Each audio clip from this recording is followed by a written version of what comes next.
ফুলকপি ফ্রাইয়ের এই নতুন রেসিপিটি একবার বানিয়ে খেলে আপনারা চিকেন ফ্রাই খাওয়ার কথা ভুলেই যাবেন। ফুলকপি ফ্রাইয়ের এই ইউনিক রেসিপিটি চিকেনের স্বাদকে হার মানাবে। সত্যি এতটা বেশি মজার হতে পারে এই ক্রিস্পি ফুলকপি ফ্রাই, আপনারা একবার না বানিয়ে খেলে বুঝতেই পারবেন না। হ্যালো এভরিওয়ান, আসসালামু আলাইকুম। আজকে আমি আপনাদেরকে সম্পূর্ণ নতুনভাবে সুপার ক্রিস্পি ফুলকপি ফ্রাইয়ের রেসিপিটি তৈরি করে দেখাবো। ফুলকপি ফ্রাইয়ের এই ইউনিক রেসিপিটি যদি আপনারা শিখতে চান তাহলে অনুরোধ রইল ভিডিওটি একটুও না টেনে শেষ পর্যন্ত দেখতে থাকুন। আশা করি আপনাদের কাছে অনেক বেশি ভালো লাগবে। এই রেসিপিটা তৈরি করার জন্য আমি এখানে একটি মাঝারি সাইজের ফুলকপি নিয়েছি। এবার এই ফুলকপিটাকে আমি কেটে নেব। এবার আমি একটি ছুরির সাহায্যে এই ফুলকপিটাকে কেটে নিচ্ছি।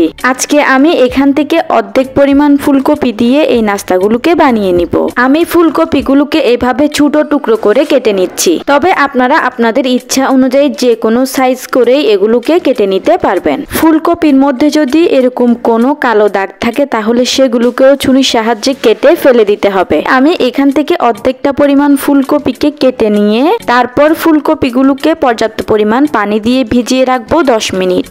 এভাবে 10 মিনিট ফুলকপিকে পানিতে ভিজিয়ে রাখলে ফুলকপির মধ্যে যদি কোনো পোকা থাকে তাহলে তা খুব সহজে বের হয়ে আসবে। তাই ফুলকপিকে কেটে নেওয়ার পর অবশ্যই আপনারা এভাবে 10 মিনিট পানিতে ভিজিয়ে রাখবেন।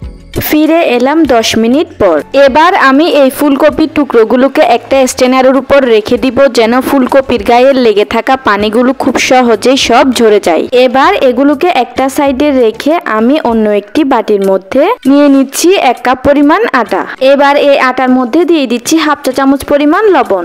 এখন দিয়ে দিচ্ছি হাফ চা চামচ পরিমাণ লাল মরিচের গুঁড়া। এবারে দিয়ে দিচ্ছি 1 প্যাকেট নুডলসের মশলা, তবে আপনারা চাইলে চাট মশলাও দিয়ে দিতে পারবেন। এই নুডলসের মশলা বা চাট মশলা দিলে এই ফুলকপি ফ্রাইগুলো খেতে অসম্ভব মজা লাগে, তাই অবশ্যই এই মশলাটা দেওয়ার ট্রাই করবেন। এবার এই সব কিছুকে প্রথমেই একটা চামচের সাহায্যে ভালোভাবে মিশিয়ে দিতে হবে।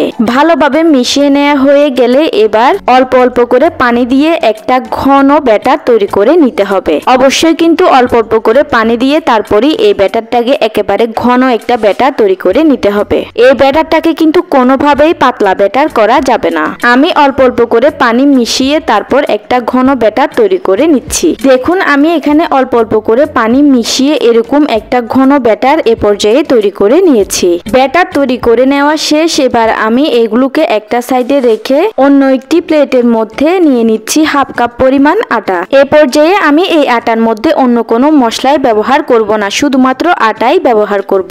এবার তৈরি করে রাখা ব্যাটারের মধ্যে আমি আগে থেকে পানি ঝরিয়ে রেখে দেওয়া ফুলকপির টুকরোকে এই ব্যাটারের মধ্যে দিয়ে দিব।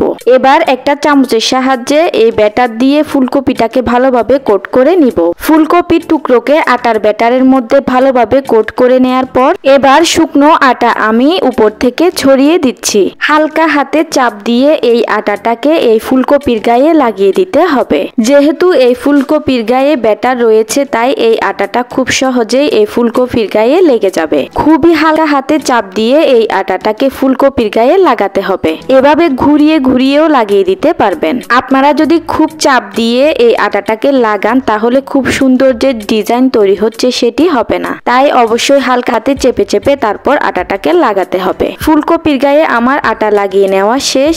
এ পর্যায়ে আমার একটি ফুলকপির নাস্তা তৈরি হয়ে গিয়েছে। ঠিক একই রকম ভাবে আমি আপনাদেরকে আরো একটা তৈরি করে দেখিয়ে দিচ্ছি। এই ক্রিস্পি ফুলকপির নাস্তাগুলো তৈরি করা খুবই সহজ। ভিউয়ার্স, আপনাদের কাছে আমার আজকের এই রেসিপিটি ভালো লাগলে আপনারা ভিডিওটিতে অবশ্যই একটি লাইক দিয়ে দিবেন আর ভিডিওটি আপনাদের ফ্রেন্ডস এন্ড ফ্যামিলির মাঝে অবশ্যই বেশি বেশি শেয়ার করে দিবেন যাতে করে সবাই এই রেসিপিটি শিখে বাসায় বানিয়ে খেতে পারে। দেখতেই পাচ্ছেন এখানে আমি আরো একটি ফুলকপির নাস্তাও তৈরি করে নিয়েছি। একইভাবে আমি সবগুলো ফুলকপির নাস্তাই তৈরি করে নিয়েছি।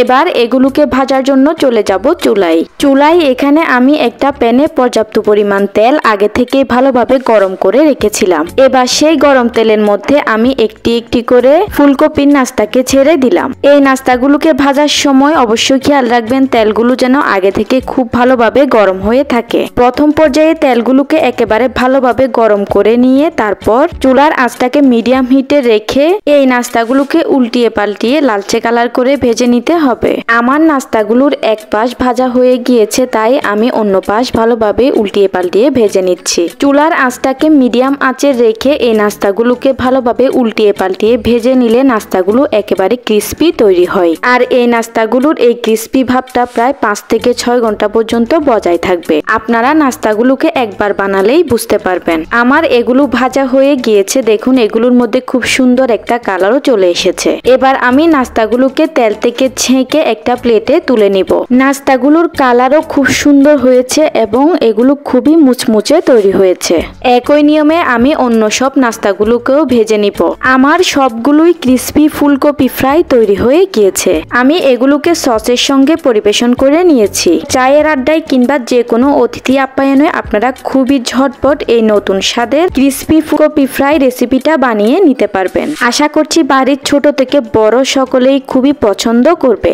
ভিউয়ার্স, ফুলকপি দিয়ে তৈরি আমার আজকের এই ক্রিস্পি এবং সম্পূর্ণ নতুন স্বাদের এই রেসিপিটি আপনাদের সবার কাছে কেমন লেগেছে কিন্তু আমাকে কমেন্ট করে জানাতে ভুলবেন না। আর আমার চ্যানেলে নতুন হয়ে থাকলে আমার চ্যানেলটি অবশ্যই সাবস্ক্রাইব করে পাশের বেল আইকনটি অন করে রাখবেন।